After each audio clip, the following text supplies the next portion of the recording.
Museum முறுக்கு 1 2017 release ஆச்சு. அப்போ நான் 10th படிச்சுட்டு இருந்தேன். அப்போது ஒரு ஒருதலை காதலும் எனக்கு இருந்துச்சு. அந்த கதையை விடுங்க, தேவையில்லாத ஒரு விஷயம். அதை நான் இன்னொரு வீடியோவில் சொல்கிறேன். இப்போ இந்த கதைக்கு வருவோம். 2017 நான் ஒரு தற்கூரியாக இருந்தேங்க. எனக்கு ஹிப்ஹாப் தமிழனா யாருன்னு கூட தெரியாது. அப்போது நிஜமாக தான் சொல்கிறேன். அப்போது இந்த மாதிரி எங்கள் கிளாஸில் எல்லோரும் எழுந்திரிச்சு நிற்க வச்சு, இந்த மாதிரி உனக்கு எதனா ஒரு பெரிய சினிமா பற்றி எதனா தெரியுமான்னு சொன்னாங்க. அப்போது ஒரு பையன் எழுந்து இந்த மாதிரி மியூசியம் முறுக்குன்னு ஒரு படம் ஹிப்ஹாப் தமிழ் அது ரிலீஸ் ஆகுது, அதில் இந்த ஹீரோயின் பேர் சம்திங் அது பேர் தெரில, மன்னிச்சிருங்க, அவங்க அந்த மாதிரி நடிக்கிறாங்க அப்படின்னு சொல்லிட்டு சொன்னான். யாரா இவன் என்னென்னமோ சொல்கிறானே அப்படின்னு நான் வாயே பார்த்துட்டு உட்காந்துருந்தேன். போச்சு படமும் ரிலீஸ் ஆச்சு.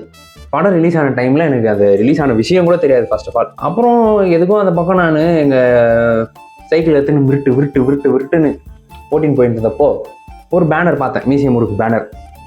என்னடா இது மியூசியம் முறுக்கு, அந்த பையன் சொன்னது ஞாபகம் வந்துச்சு. ஓஹோ, இந்த மாதிரி ஒரு படம் ரிலீஸ் ஆகிருக்கு போல அப்படின்னு சொல்லிட்டு நான் நேராக எங்கள் அப்பா கிட்ட போயிட்டு, அப்பா இந்த மாதிரி மியூசியம் முறுக்குன்னு ஒரு படம் ரிலீஸ் ஆகிருக்கு, எனக்கு அந்த படத்தோட சிடி வாங்கி கொடுங்கன்னு கேட்டேன்.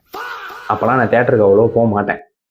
அது வந்து சிடி சிடியில் பார்த்ததுன்றது ஒரு இல்லீகலான விஷயம்தான். பட்டு அந்த வயசில் நமக்கு 2017 அதை பற்றிலாம் என்ன தெரியும் சொல்லுங்கள். படம் பார்க்கணுன்னு ஆசை இருந்துச்சுன்னா சிடி தான். அந்த மாதிரி சொல்லி எங்கள் அப்பாவும் அந்த சிடி வாங்கிட்டு வந்து கொடுத்தாரு. போட்டு பார்த்தேன் கைஸ்.